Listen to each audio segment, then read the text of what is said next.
हरे कृष्णा। प्रिय दर्शकों, स्वागत है आपका। आज हम राहु और केतु के राशि परिवर्तन का आपके जीवन पर क्या प्रभाव पड़ने वाला है, इन विषयों को लेकर आपके सम्मुख उपस्थित हैं। 30 अक्टूबर 2023 को शाम 4:37 पे राहु मेष राशि से मीन राशि में और केतु तुला राशि से कन्या राशि में प्रवेश कर जाएंगे। ये 1.5 वर्ष तक यानी 19 मई 2025 तक मीन राशि और कन्या राशि में रहने वाले हैं।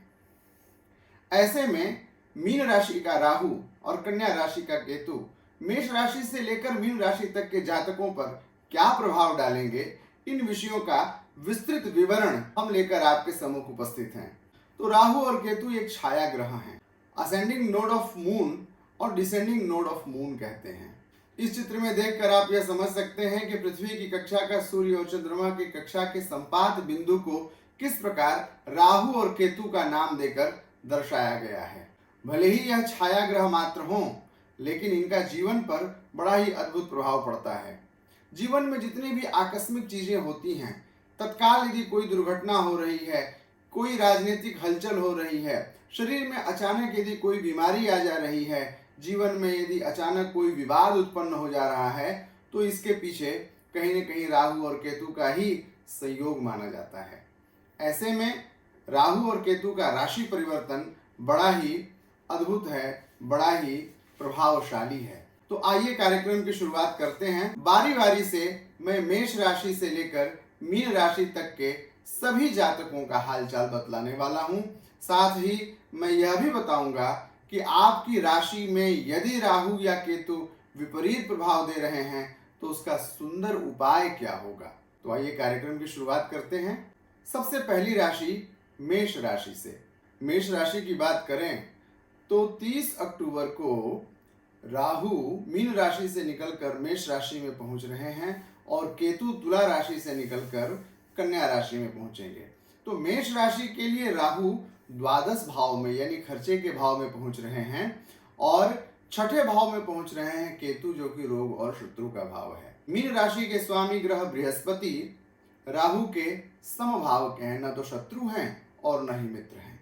और द्वादश भाव राहु के लिए मिले जुले प्रभाव का भाव है।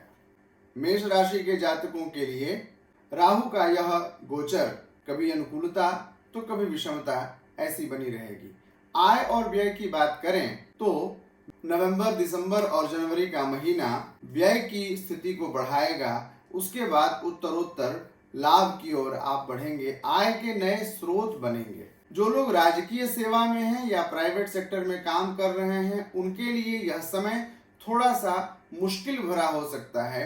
स्थान परिवर्तन का योग बन सकता है अथवा ऐसी स्थिति आपको आपकी आजीविका से च्युत होने का यानी जॉब के जाने का खतरा बढ़ सकता है। लेकिन मार्च के बाद स्थितियां अनुकूल होती दिखेंगी। व्यवसायी वर्गों के लिए अनाज का व्यवसाय, तेल का व्यवसाय और भूमि का व्यवसाय विशेष लाभकारी रहेगा। शिक्षा के क्षेत्र से जुड़े हुए लोगों को विशेष अवसर मिलने वाले हैं। जो लोग मनोरंजन के क्षेत्र से जुड़े हैं, सोशल मीडिया के क्षेत्र से जुड़े हैं या फिर आभासी दुनिया यानी वर्चुअल वर्ल्ड में यदि कुछ बेहतर कर रहे हैं, उनके लिए यह समय बहुत ही सुंदर रहने वाला है। यानी आईटी सेक्टर को बहुत ही लाभ देगा यह राहु का गोचर मेष राशि से जुड़े हुए लोगों के लिए। मेष राशि के लोगों के लिए यह परामर्श दिया जाता है कि वे नौमुखी रुद्राक्ष की माला, नौमुखी रुद्राक्ष का एक दाना राहु और केतु के इस गोचर के 1.5 वर्ष के दौरान धारण किए रहें अथवा पंचमुखी रुद्राक्ष की माला पहनना भी उनके लिए लाभकारी होगा। अब बात करते हैं दूसरी राशि वृषभ राशि की। वृषभ राशि के जातकों के लिए राहु और केतु का यह गोचर विशेष फलदायी सिद्ध होने वाला है। एकादश भाव में राहु की स्थिति और पंचम भाव में केतु की स्थिति होगी। एकादश भाव का राहु आपके आय का नया अवसर आपके लिए सृजित करेगा। आमदनी के नए विकल्प आपके साथ जुड़ेंगे। व्यावसायिक क्षेत्र से जुड़े हुए लोगों को व्यवसाय के नए अवसर मिलेंगे। राजकीय सेवा में जुड़े हुए लोगों को पदोन्नति प्राप्त होगी। मित्रों के साथ, भाई बंधु के साथ पारिवारिक संदर्भों में बहुत ही सुखद स्थिति बनने वाली है वृषभ राशि के जातकों के लिए। निजी जीवन मधुर होंगे। ऐसे संदर्भों में विदेश की सुखद यात्रा का भी संयोग बनता हुआ दिख रहा है। गुप्त विद्याओं की साधना, तंत्र की साधना, ज्योतिष सीखने वाले प्रशिक्षु और वकालत पेशे से जुड़े हुए लोगों के लिए राहु और केतु का यह गोचर वृषभ राशि के लिए बहुत अनुकूल होगा। जो वृषभ राशि के जातक चिकित्सा से संबंधित व्यवसाय, भूमि से संबंधित व्यवसाय, तरल पदार्थ यानी लिक्विड और डेयरी प्रोडक्ट से जुड़े हुए व्यवसाय से जुड़े हैं, उनके लिए यह गोचर विशेष फलकारी रहेगा। यानी 19 मई 2025 तक की यह अवधि वृषभ राशि के लिए विकास, आमदनी और सफलता के नए अवसर सृजित करने वाली है। और अब अगली राशि मिथुन राशि। मिथुन राशि के जातकों के लिए राहु दशम भाव में और केतु चतुर्थ भाव में रहेंगे। मिथुन राशि का स्वामी है बुध और कहते हैं राहु दोषम बुधम हन्यात। यदि थोड़ी बहुत यदि विसंगति होती भी है राहु के गोचर से मिथुन राशि वालों को, चूंकि उनके राशि का स्वामी बुध है तो समस्त दोषों का नाश कर देगा। और दशम का राहु तो शीर्ष सफलता प्रदान करता ही है। दशम का राहु राजनीति के क्षेत्र में, प्रशासन के क्षेत्र में, निज संबंधों के क्षेत्र में बहुत ही सुखकारी फल लेकर के आने वाला है मिथुन राशि वालों के लिए। वहीं दूसरी ओर कन्या का केतु मिथुन राशि के जातकों के लिए भूमि, भवन और वाहन का सुख प्रदान करेगा। जिन मिथुन राशि के जातकों के जीवन में अब तक विवाद की स्थिति बनी हुई थी, न्यायालयीय समस्याओं से वो उलझे हुए थे या कहीं सामाजिक अप्रतिष्ठा की स्थिति बनी हुई थी, ऐसे जातकों के लिए यह समय सुंदर अवसर लेकर के आएगा। ऐसे मिथुन राशि के जातकों को न्यायिक सफलता, विवाद और उलझन से बचने की स्थिति और सामाजिक प्रतिष्ठा की वृद्धि का योग बन रहा है। और अब अगली राशि कर्क राशि। कर्क राशि के जातकों के लिए राहु नवम भाव में होंगे और केतु तृतीय भाव में गोचर करेंगे। नवम भाव में राहु के जाने से धर्म के प्रति आपकी अनास्था हो जाएगी, शरीर में आलस्य बढ़ा रहेगा और जीवन में अनजाने निराशा से आप रूबरू होंगे। मन में नकारात्मक भाव उत्पन्न होंगे। ऐसा लगेगा कि मानो अपने ही आपके शत्रु बनते चले जा रहे हैं। भाग्य पूर्णतया साथ नहीं देगा, कर्म का ही सहारा रह जाएगा। आपको इस अवधि में कठिन परिश्रम करने होंगे। तृतीय भाव में केतु आपके पराक्रम का विस्तार तो करेगा, लेकिन उसके लिए सत्यनिष्ठा और सतत प्रयास की आवश्यकता होगी। आईटी सेक्टर से जुड़े हुए लोगों के लिए यह अवसर लाभदायक होगा। जो लोग खनिज व्यवसाय कर रहे हैं, यानी कि भूगर्भ से निकले हुए वस्तुओं का व्यवसाय कर रहे हैं, तेल का व्यवसाय, कोयले का व्यवसाय जो लोग कर रहे हैं, मैंगनीज, बॉक्साइट, अभ्रक आदि का व्यवसाय जो लोग कर रहे हैं, उनके लिए यह गोचर बहुत ही सुंदर अवसर लेकर आएगा। कहते हैं आंधी आवे तो बैठ गंवावे। यह अवसर थोड़ा सा कुछ ऐसा ही है कर्क राशि के जातकों के लिए। यह समय थोड़ा संयम के साथ बिताने का है। अभी आप अपने नए व्यवसाय की शुरुआत मत करिए। यदि आपने कोई नई योजना बनाई है भूमि, भवन और वाहन की, तो थोड़ा अभी प्रतीक्षा कर लीजिए। सूर्य के गोचर के साथ साथ राहु का गोचर आपके लिए शुभ फलदायी होगा। फिलहाल अभी आपको धैर्य की आवश्यकता है। कर्क राशि के जातकों को शुद्ध गोमेद धारण करना चाहिए। सिलोनी गोमेद दाहिने हाथ की मध्यमा उंगली में शनिवार को सूर्यास्त के पश्चात धारण करिए। यह आपके लिए 1.5 वर्ष तक धारण करना आवश्यक समझा जा रहा है। इससे आपके भाग्य की स्थिति बढ़ेगी और धन के हानि की स्थिति रुकेगी।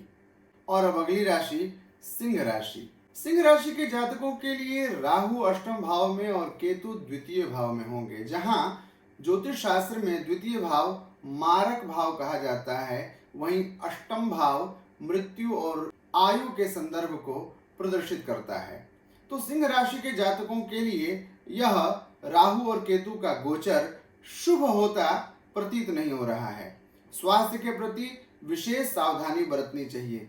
आहार, व्यवहार और वाणी का संयम आपको सफलता दिलाएगा। आप खान पान में विशेष ध्यान दें। आपको यह सलाह दी जाती है कि यदि उदरजन्य विकार जरा सा भी आपको दृष्टिगत होता हो, यानी पेट संबंधी कोई भी बीमारी आपको संकेत मात्र भी यदि करती हो, तो आप उचित चिकित्सकीय परामर्श लें, क्योंकि सिंह राशि के जातकों को लोअर एब्डोमिनल डिजीजेस होने की ज्यादा संभावना व्यक्त की जा रही है। स्वास्थ्य के प्रति जरूरत से ज्यादा सावधानी बरतें। कर्ज लेने और कर्ज देने से बचना चाहिए सिंह राशि के जातकों को। अपनी गोपनीयता और अपने गुप्त भेद किसी के साथ इस अवधि में साझा न करें। नए कार्य और व्यवसाय की शुरुआत करने के पहले बहुत सारे विषयों को सोचें और साझे का काम इस अवधि में बिल्कुल शुरुआत न करें। यह शुभ स्थिति आपके लिए नहीं होने वाली है। झूठ बोलने से बचें, मांस खाने से बचें और मदिरा के सेवन से इस 1.5 वर्ष के गोचर के दौरान सिंह राशि वाले जातकों को अवश्य बचना चाहिए। सिंह राशि के जातक सोने और जगने पर भी संयम बरतें तो उन्हें राहु के इस बुरे प्रभाव से बहुत ही सुंदर परिवर्तन दृष्टिगत होगा। प्रातः काल उदीयमान सूर्य को अर्घ्य देना सिंह राशि के जातकों के लिए लाभकारी सिद्ध होगा। आप सुबह सूर्योदय के समय लाल कपड़ा पहन करके तांबे के लोटे में गंगा जल अथवा शुद्ध जल लेकर उसमें थोड़ी सी गुलाब की पंखुड़ी, 1 चुटकी कुमकुम यानी लाल रंग का रोली और गुड़ की थोड़ी सी डली उसमें डालकर उदीयमान सूर्य को ओम गृणीः सूर्याय नमः ऐसा बोलते हुए अर्घ्य प्रदान करें। सिंह राशि के जातकों के द्वारा किया गया यह प्रयोग राहु और केतु के बुरे प्रभाव से बचाने में सहयोगी सिद्ध होगा। और अब अगली राशि कन्या राशि।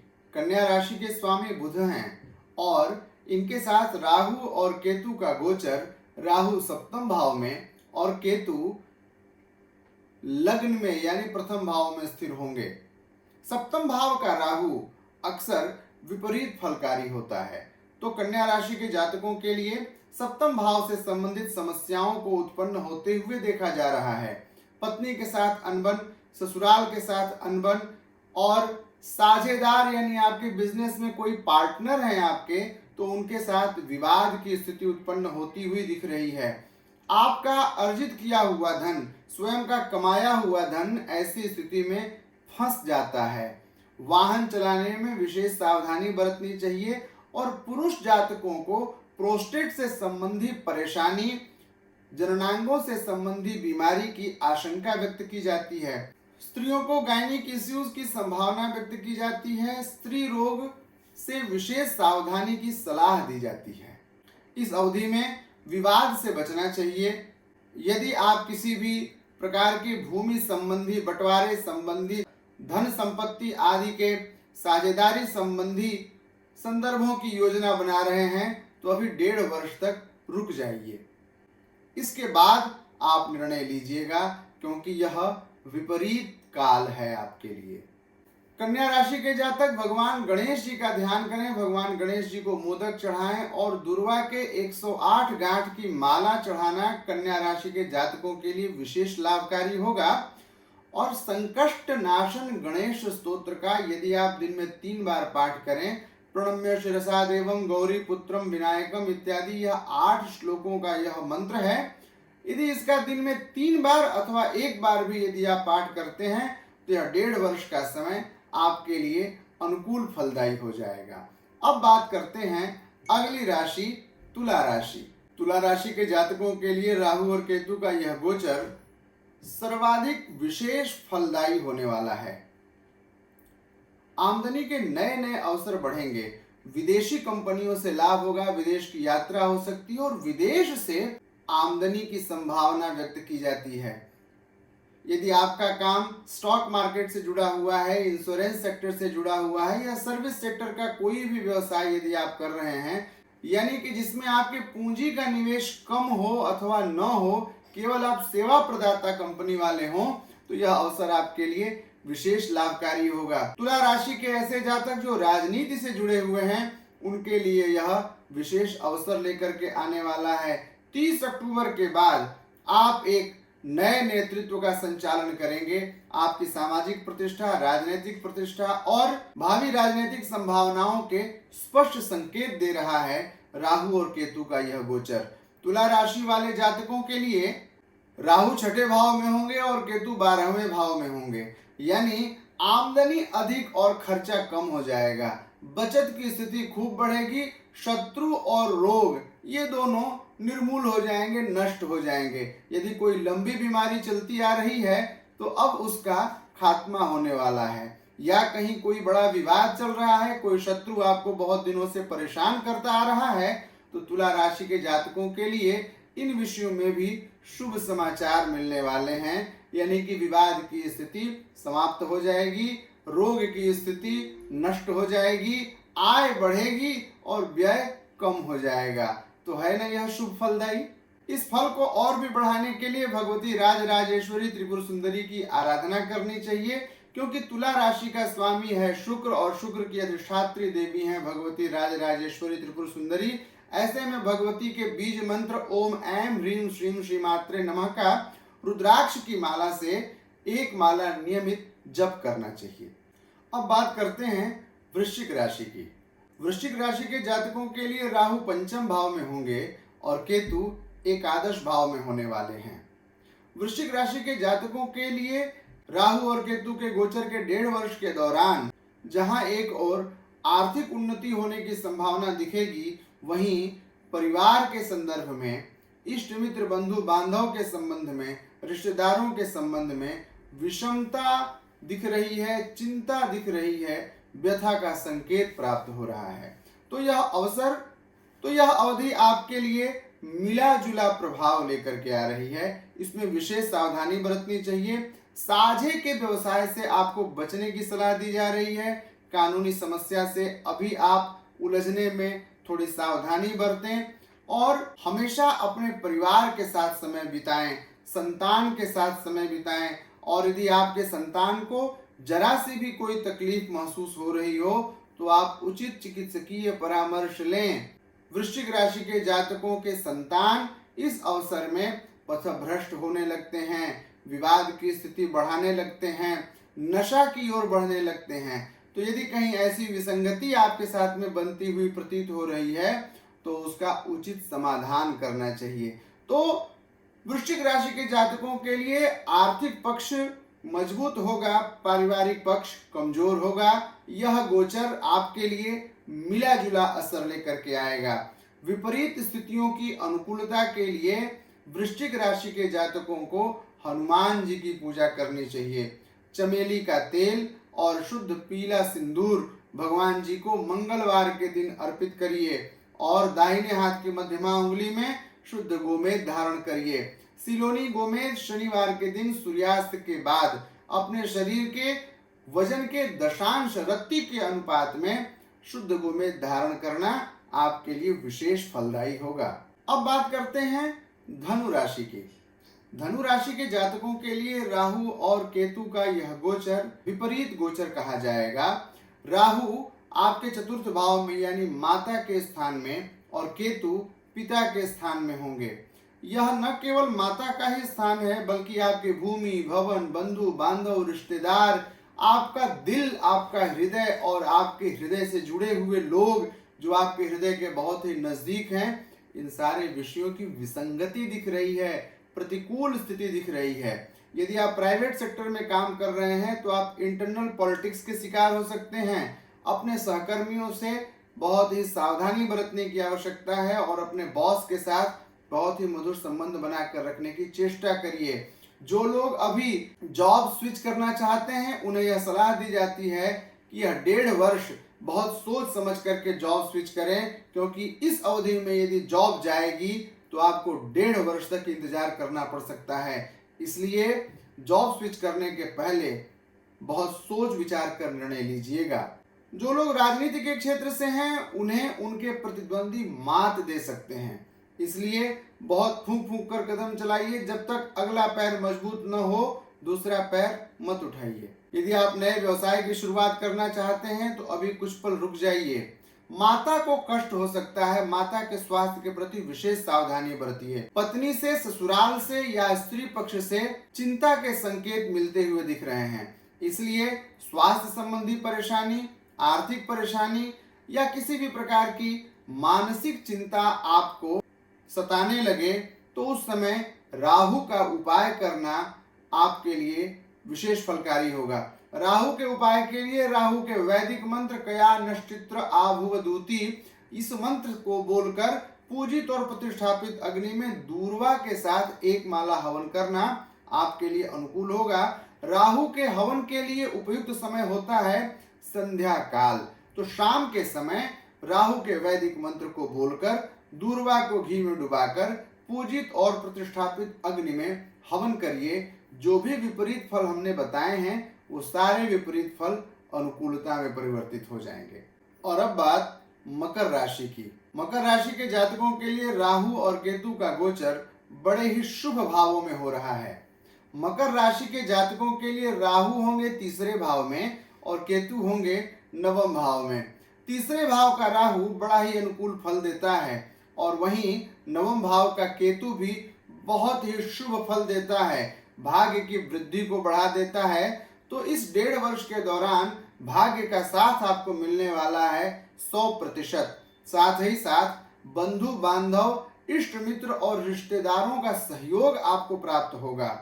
जो लोग निजी क्षेत्र में कार्य कर रहे हैं उन्हें पदोन्नति के अवसर दिख रहे हैं। राजकीय सेवा से जुड़े हुए लोगों के भी प्रमोशन होने की संभावना दिख रही है।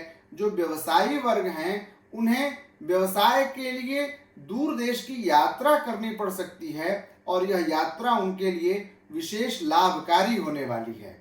मकर राशि के जातक यदि व्यवसाय करने की शुरुआत करना चाहते हैं तो आप इंजीनियरिंग के क्षेत्र से संबंधित व्यवसाय, मशीनरी से संबंधित व्यवसाय, लोहे का व्यवसाय, पत्थर का व्यवसाय, कोयले का व्यवसाय, तेल से संबंधित यानी कि पेट्रोलियम पदार्थ का व्यवसाय आप आरंभ करें। सीमेंट का व्यवसाय, सरिया यानी कि लोहे से बने हुए टीएमटी बार का व्यवसाय, स्टोन चिप्स का व्यवसाय, इस तरह के शनि से संबंधित व्यवसाय की शुरुआत यदि आप करते हैं तो यह समय व्यवसाय की शुरुआत के लिए बड़ा ही शुभ होता हुआ दिख रहा है। क्योंकि केतु एक तरफ भाग्य को बढ़ा रहे हैं और राहु आपके पराक्रम को बढ़ा रहे हैं और तीसरे भाव में 1.5 वर्ष तक केतु का रहना आपके समस्त विवादों के निपटारा का संकेत दे रहा है। किसी भी प्रकार का न्यायालयीय विवाद यदि आपके साथ बना हुआ है तो फैसला आपके पक्ष में आ जाएगा, निर्णय आपके अनुकूल रहेगा और आपके शत्रु पराजित होंगे। पराक्रम की स्थिति का आलम यह होगा कि राजनीति के क्षेत्र से जुड़े हुए जातकों को शीर्ष पद मिलने की संभावना है। चुनाव और राजनीति के क्षेत्र में मकर राशि के जातकों को सफलता मिलती हुई दिख रही है। इस पुण्य फल को, शुभ फल को और भी अधिक बढ़ाते रहने के लिए आपको हनुमान जी की आराधना करनी चाहिए। मंगलवार और शनिवार को हनुमान जी का दर्शन करिए और सुंदर कांड का पाठ करिए। तिल के तेल का अखंड दीपक जलाइए और शनिवार के दिन तिल के तेल में अपनी परछाई देखकर पीपल के पेड़ के नीचे उस दीपक को प्रज्वलित कर दीजिए और मुड़ करके उस दिए को देखिए मत। यह उपाय मकर राशि के जातकों के लिए बड़ा ही शुभ फलदायी होगा। जो अनुकूल फल हैं वह बढ़ जाएंगे और जो प्रतिकूल फल हैं वह नष्ट हो जाएंगे। अगली राशि कुंभ राशि। कुंभ राशि के जातकों के लिए राहु और केतु का गोचर, राहु दूसरे भाव में और केतु 8वें भाव में होंगे। दूसरा भाव, जैसा कि मैं पहले भी बताया हूं, दूसरा भाव ज्योतिष शास्त्र में मारक भाव कहा जाता है, मार्केश का भाव कहा जाता है और अष्टम भाव मृत्यु, आयु और रोग का भाव कहा जाता है। इस अवधि में आपको चिकित्सकीय परामर्श की अवहेलना नहीं करनी चाहिए। स्वास्थ्य संबंधी विसंगति हो सकती है। संचित किया हुआ धन कोई लूट सकता है। चोरी से, आकस्मिक नुकसान से या बेईमानी के द्वारा आपके संपत्ति के ह्रास का संकेत मिल रहा है। भाई, बंधु और परिवार के लोग आपके शत्रु हो जाएं, ऐसे अवसरों में ऐसा यह गोचर आपको फल देने वाला है। इसलिए इस 1.5 वर्ष के दौरान यानी 19 मई 2025 तक आपका एक एक कदम बड़ा ही फूंक फूंक कर चलना होगा आपको। विशेष बात आपके लिए यह है कि आप अपने पूंजी का निवेश बड़े ही सुरक्षित स्थान पर करिए, क्योंकि इस अवधि में ज्यादा संभावनाएं धन के ह्रास की होती हैं। संचित किया हुआ यानी बैंक बैलेंस जाने का भय रहता है। जो लोग स्टॉक मार्केट से जुड़े हुए हैं या जो लोग आभासी दुनिया, सोशल मीडिया से जुड़े हुए हैं, यूट्यूबर हैं या फिर सोशल मीडिया इन्फ्लुएंसर हैं, ऐसे लोगों को यह सावधानी दी जाती है कि आप अपनी कंसिस्टेंसी को बरकरार रखिए। आप अपनी नियमितता के साथ अपने कार्य क्षेत्र में लगे रहिए। मीडिया के क्षेत्र से जुड़े हुए, पत्रकारिता के क्षेत्र से जुड़े हुए लोगों को यह सलाह दी जाती है कि आप वाणी पर संयम रखिए। यह 1.5 वर्ष की अवधि आपको विपरीत परिस्थिति में ले जा सकती है। कुंभ राशि के जातकों को यह परामर्श दिया जाता है कि आप 8 मुखी रुद्राक्ष की माला अथवा 21 दाना 8 मुखी रुद्राक्ष का धारण करिए। यदि यह संभव न हो सके तो पंचमुखी रुद्राक्ष की एक माला धारण कर लीजिए। आप अपने कार्य व्यवसाय के स्थल पर अथवा घर में राहु के यंत्र की स्थापना करिए। राहु के वैदिक मंत्र का 72,000 जप करना आपके लिए विशेष लाभकारी होगा। और अब मीन राशि, यही मीन राशि है जिसमें राहु गोचर कर रहे हैं। 30 अक्टूबर को मीन राशि में प्रवेश कर रहे हैं और इनकी सप्तम राशि कन्या राशि में केतु महाराज की उपस्थिति होने वाली है। तो लग्न का राहु शुभ फलदायी नहीं होता है, यह सिर चढ़ करके बोलता है, विपरीत संदर्भों से जोड़ता है। तो आप अभी अपने मन, कर्म और विचार पर बहुत ही संयम रखिए। स्वास्थ्य पर ज्यादा ध्यान दीजिए। उच्च रक्तचाप की समस्या और ब्रेन से संबंधित जुड़ी हुई, सिर से संबंधित जुड़ी हुई बीमारियों के बढ़ने की संभावना होती है। अक्सर ऐसे जातकों को इस अवधि में सिर दर्द की समस्या देखने को मिलती है। उच्च रक्तचाप के कारण स्वास्थ्य की विषम से विषम परिस्थिति हो सकती है।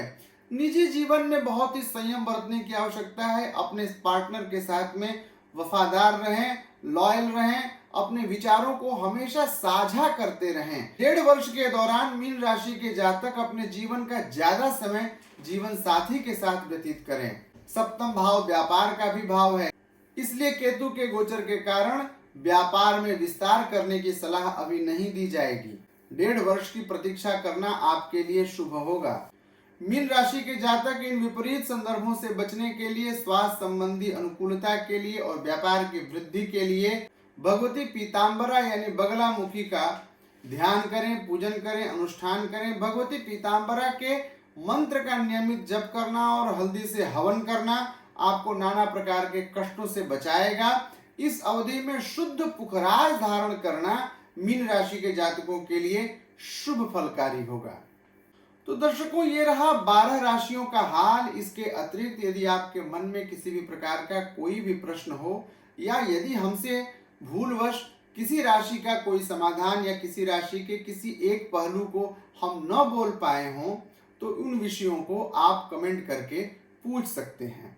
आपकी कुंडली में आपकी चंद्र राशि क्या है और उस राशि का अभी इस गोचर का क्या प्रभाव पड़ने वाला है, इसके लिए यदि आप व्यक्तिगत परामर्श चाहते हैं तो स्क्रीन पर फ्लैश किए जा रहे नंबर पर आप मुझे व्हाट्सएप या टेलीफोन के द्वारा संपर्क कर सकते हैं। आशा करता हूं आज का यह सत्र आपके लिए विशेष लाभकारी और फलदायी साबित होगा। इस उम्मीद के साथ मुझे विदा दीजिए। पुनः मिलेंगे एक अगले कार्यक्रम में। तब तक के लिए जय श्री कृष्णा।